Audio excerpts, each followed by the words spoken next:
Growing up, there was so much secrecy around money. Like my mom would hide like just eating fast food and stuff from my dad. So talking with my husband about all these things, it's really refreshing. I feel like I'm not on my own doing it. I get to consult with someone and we are deciding together.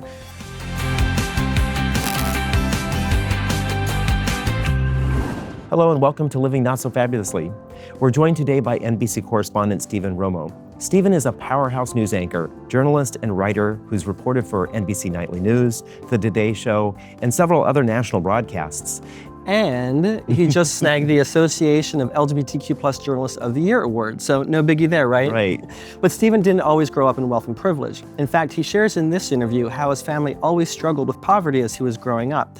And he joins us today to talk about an atypical money mistake with credit cards and how that led to later struggles in life with financial fronting. Right. So let's dive into this very interesting interview with Steven. So, Steven, one of the missions of this show is to share interesting stories, especially around money, that people can learn from. And I think one of the things that we look at our finances, one of the ways that many of us, or things that many of us maybe make mistakes with, is credit cards. Do you have a personal experience with that? Oh, yes. For the longest time, I was just terrified of credit cards because when I got my first credit card at 18 years old, I was very proud of it. My parents had gone bankrupt a couple times, and they could not get a credit card, so I felt I had some type of achievement. Now, of course, I know I just tried to get a free T-shirt and got a credit card. But I told my mom about it, and a couple months went by. I had not used the credit card.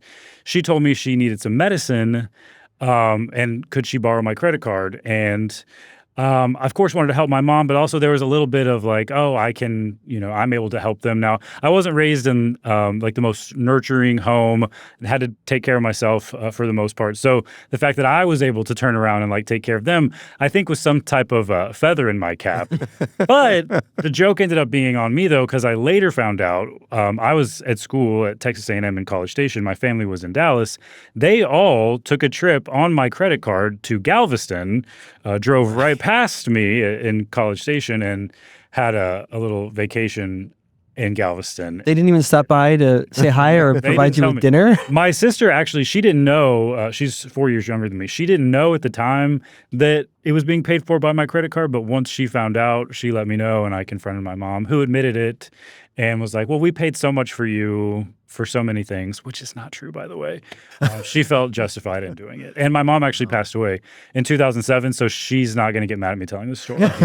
Otherwise, I probably wouldn't be telling it. Yeah, but how did you reconcile that experience? I mean, that seems like would have created a lot of financial trauma and anxiety or anger with your parents. Oh, yeah, there's a lot of anger that I've had to like work through, especially with my mom since she's passed away.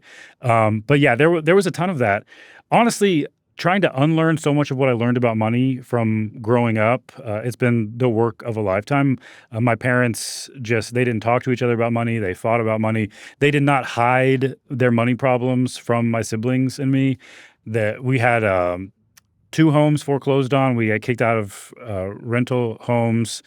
And we were always very aware of what was happening. Like we couldn't afford this. We couldn't pay for this.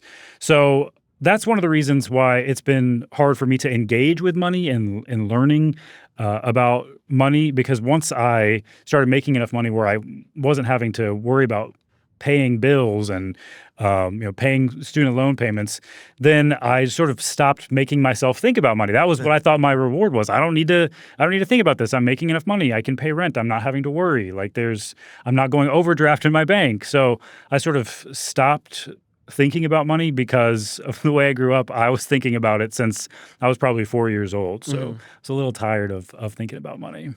What do we say, or maybe you can suggest because of your personal experience, what can we say to somebody who asks to borrow a credit card from us? That is a hard no. Yeah, just borrowing a credit card. It's almost never a good idea. It's almost like if I need to help someone, I need to have that money in an account. Like putting it on a credit card just makes no sense. So yeah, don't do that. Yeah. That's my advice. Just find another way. Absolutely no. Yeah, when we were in preparation for this interview, I said, I can't even loan my phone to somebody. That's more of a personal hygiene thing. That's a great point. Yeah. Credit Lots card. of Nobody's terms. ever asked to borrow our credit card, so Yeah, thankfully yeah. that's fine. Yeah. Yeah. Well, when you think back to that time period when you were starting to feel a level of success and maybe starting to see a little bit of distance between where you were and where your family was, how did that make you feel? Did you feel a level of responsibility? Did you feel like something needed to be done? Gee, I wouldn't want to Or be you. did you feel right? Or after that experience with your mom, right? You're like, you're on your own now. Yeah, it's really a great question. I don't think people really talk about it enough. When climbing your way out of poverty is hard enough, but most of the time you're not just one person climbing out of poverty. You turn around and you have so many people that you care about who are still struggling, and I still deal with that. It really depends on the family member, to be honest. There, a lot of them, I think I have no problem saying, okay, you are older than me. You've made these decisions. It's time for you to take care of yourself. But for other people, nieces and nephews and stuff that I just see myself in, I want to do whatever I can. And it does feel there is a responsibility, but it's really it's what happens when you love someone and having to balance the real issue my husband and I have is having to balance like how much to help and when help becomes hurt. And that's something that we still struggle with and talk about pretty much on a weekly basis when trying to figure out how to help people. You're kind of talking about a psychological concept in finance called financial fawning, where you reach a level of success and you sort of feel this responsibility to take care of other people. So how do you balance that? How do you make that decision with your husband of to what extent can we help and at what point are we hurting our family members? Yeah, he is so helpful, my husband, in talking about this and just being honest. Growing up, there was so much secrecy around money. Like my mom would hide like just eating fast food and stuff from my dad. So talking with my husband about all these things, it's really refreshing. I feel like I'm not on my own doing it. I get to consult with someone and we are deciding together. So that is very helpful. Most of the time, when we're dealing with my family, he'll sort of defer to me. He lets me feel that freedom. But honestly, it is just a case-by-case situation. And I have a lot of history in my family, generations before me, of borrowing money and money struggles. So I've seen how it can go wrong, and I'm just trying to not do that. And to my family's credit, they're not, beating down my door asking for money all the time. Not that I have all this money to give them, but when you're grading on a curve, I do. Like most of my family are still struggling paycheck to paycheck, and it does make it difficult, hard decisions. So it sounds like you lean on your husband a lot. How did you two start to have the money conversation? Because there are a lot of spouses who can't get on the same page with their finances. Yeah, I got very lucky and married into this family that sort of talks about everything. They have it all on the table. So it's one of the things I fell in love with my husband about, because my family and growing up gay, there was just so much secrecy just like baked in. I was trying to hide from the kids at school that I was neglected and not being taken care of and no one was washing my clothes. And then I figured out I was gay and I was hiding that. So I have all these I had all these trust issues. And so meeting someone who's just so open and wanting to talk about everything really, I think, drew me to him and his family, who have also just taken me in. And so from the very beginning, we were talking about everything. And I proposed to him after we were dating for 8 months. And so then we had a wedding and how we were going to pay for that. Neither of us ever thought we were going to get married. So we opened our joint savings account together so we could pay for the wedding. And that really opened up all these financial conversations that were so important. And what we gained from that is it's still paying off now. Nice. It is interesting that oftentimes there is a triggering event, whether it's a good event or a bad event, that causes couples to start talking about their money. And that's just the start of our interview with Steven. It reminds me about how you and I did not have our first financial conversation until a year and a half after we had been together, after we had moved in with each other. We just figured that the other was doing well financially because we were both in financial services and we were both clearly living and dressing like we were doing better than we actually were. True. So don't touch that dial. Be right back. Faster than you can say. Breaking news.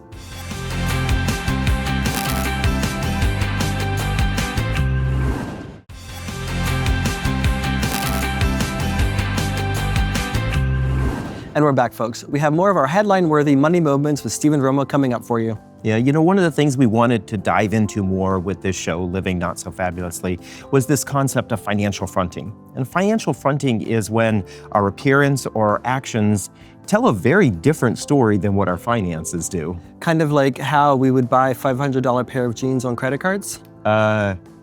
Who did that? Anyway, in this next segment, Steven shares his very real-life example of financial fronting. So let's get back to our interview with the interviewer. When we have kind of these experiences growing up, oftentimes those can lead into the way we deal with money as adults, and play into the way in which we use money in our later lives. What would you say is that kind of experience, how that kind of leads into when we really actually do start to make money? When we get to that point, when we start to make money, how did that have an effect on you? Yeah, it was a slower process than I'd like to admit. And again, my husband, to his credit, really helped me see it more clearly. One of the things that when we were first realizing we were going to get married and like merging lives, which neither of us thought we'd be doing with any other human, we started talking about finances, and he asked about credit card debt, and I was like, yeah, I have a few $1,000 in credit card debt. And he was like, why? He was like, why are you not paying it off? And I was like, it's not that much. I was like, I guess I could pay it off. And he was like, is there some reason? Are you trying to build your credit score? And I was like, no, I just never thought about it. It just seems so normal to me to just have a little bit of credit card debt. And so, yeah, he was like, well, you should pay that off. He's got such a system with credit card points that he like has a specific credit card he wants us to use to get points to achieve something. He got us a companion pass with Southwest Airlines from credit card points. So it's like a buy one, get one free when you fly somewhere. He's from St. Louis. My family live in Dallas. So we can go see them, and it's like a buy one, get one free ticket. He's got like a system down with credit card points. So you're saying we need to have him on the show later. Yes. Oh my gosh. Honestly, he's got the tips. He's got the advice. He can also tell you what it's like to deal with someone who's a little more financially chaotic than he is. Like he's very graceful in that. I will say though, especially speaking from personal experience, the reward aspect of credit cards can be a double-edged sword, right? Because we do think of it, I'm going to get all these miles, but then if we're not paying the credit card off, many times we're paying more in interest than we are for the actual trip that we are rewarded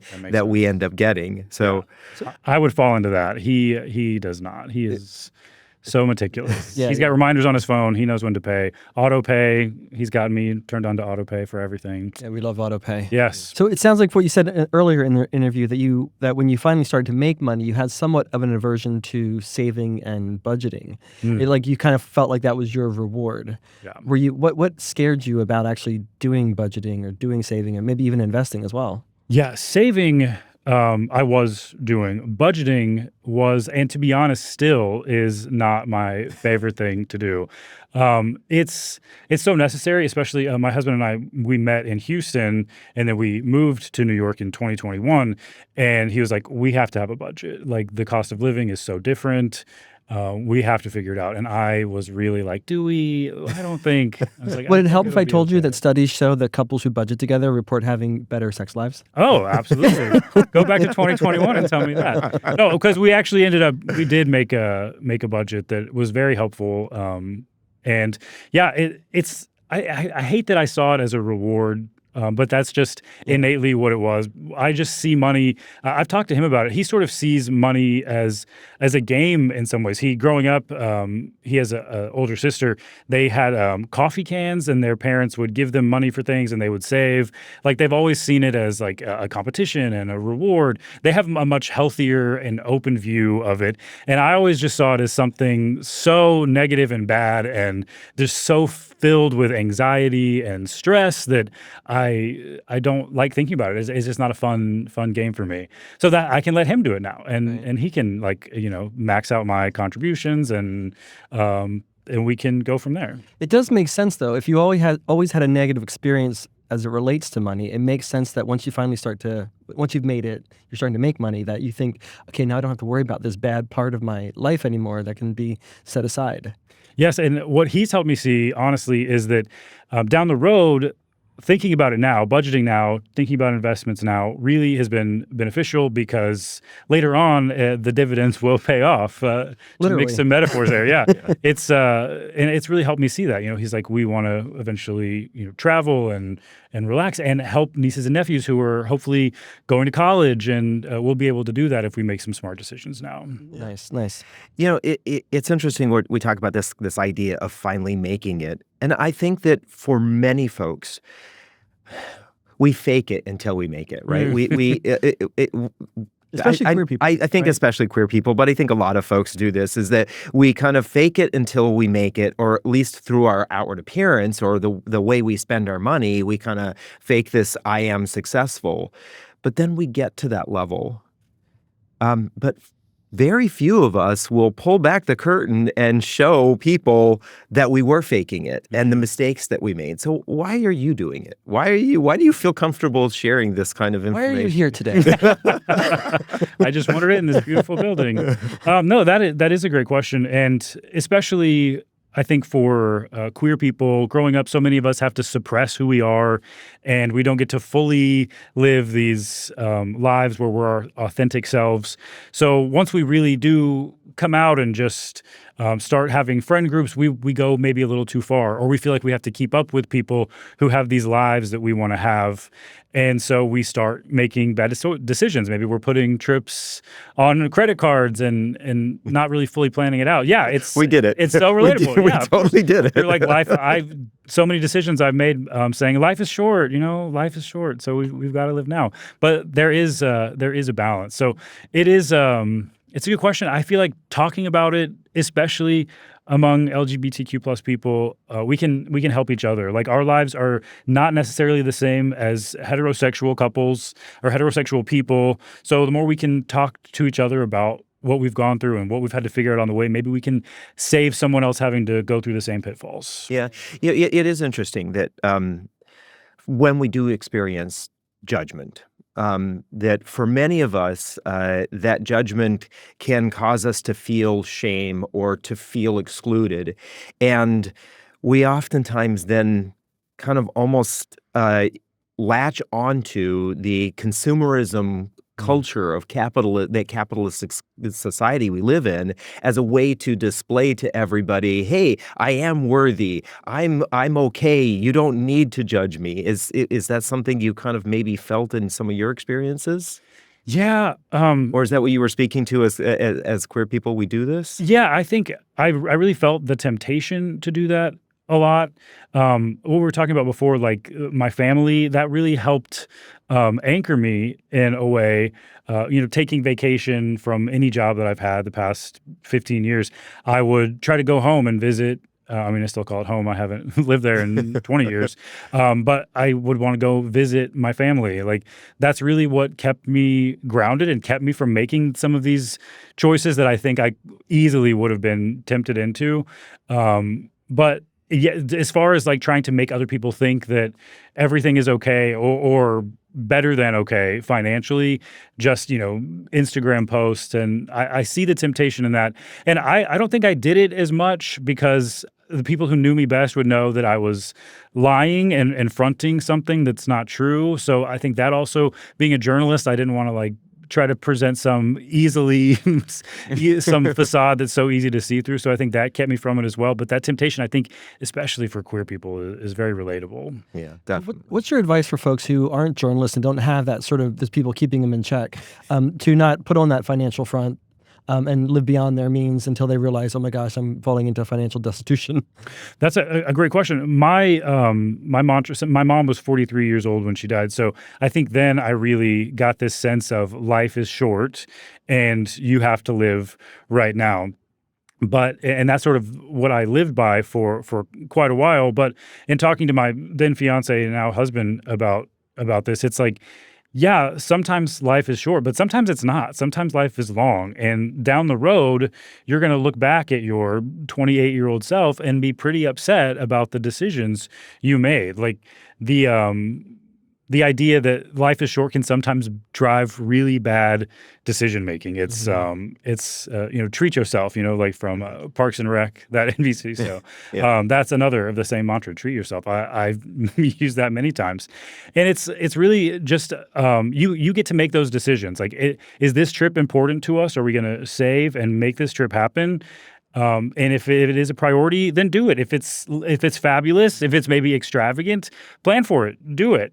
But to do it on the spur of the moment when you can't really afford it, or you're going to be paying for it later in different ways, maybe don't do it and figure out what your priorities are. Right, definitely. I remember, kind of what you were just talking about there. My dad used to say one thing to me when I was younger was to live like you're going to die tomorrow, but plan like you're going to live forever. Oh. And I never really clued into exactly what he was talking about until we had our financial aha moment and realized that we had $51,000 in credit card debt. And I was like, I've been living in the moment. I've been living like I'm going to die tomorrow, but I haven't been planning like I'm going to live forever. Yes. And I think that's it's especially in the culture we live in today, and especially I think with the mental health climate we live in today. A lot of people feel like spending money is an easy way to make themselves feel better about their current situation or their mental health. So it's really hard to actually live that out. So. Yeah, absolutely. Retail therapy can be very damaging. And retail therapy, I think, can work from any income point. My mom would go to Walmart without my dad knowing and buy so much useless stuff from Walmart and bring it home and hide it. And I think she was doing that as a sort of therapy for herself. I did not understand it at the time. It's like file folders and like alarm clocks. And I'm like, what is happening? But looking back, I'm like, oh, she was just trying to spend and make herself feel better. Yeah. And it did not help. Yeah, you get a dopamine rush from that shopping, that purchase. Yeah. It's almost like a hunting and gathering kind of thing. You've gathered all this stuff, but then, of course, then the dopamine goes away, and then you feel guilt and shame and all that around it. And you also have all this crap that's just around your house. Yeah, that's true. Right, too. Yeah. Well, thank you so much for coming on the show and being so vulnerable. Like David suggested earlier, you didn't necessarily have to do this, but we're trying to get the community to start talking more about its finances so that we can all lift each other up. And so thank you so much for being so vulnerable and coming in today. It's very important what you guys are doing, so thanks for doing it. Thank you. Appreciate it. And there you have it, the second chapter of our chat with correspondent Steven Romo. Steven shared how his financial life didn't really start to improve until his partner started to talk with him about his finances, actually asking him questions about why he was making the financial decisions that he was making. And that really is the purpose of this show, is to encourage more queer folks to have those thoughtful and strategic conversations about money. Activism isn't just those amazing speeches or marching through the streets with our fists in the air. Sometimes it's putting our arm around the shoulder of a friend or chosen family member and saying, how can I help? And starting these difficult money conversations that can really help. This is financial activism. And as we've shared elsewhere, the financial security of our community, when we lift ourselves up financially, we lift up the whole community. And that definitely is something worth fighting for. Nice job, husband. Thanks for tuning in. Catch new episodes of Living Not So Fabulously every Wednesday at noon Eastern Time at yahoofinance.com, YouTube, or wherever you binge your favorite podcasts. Set notifications, like, and subscribe. And until next time, stay fabulous.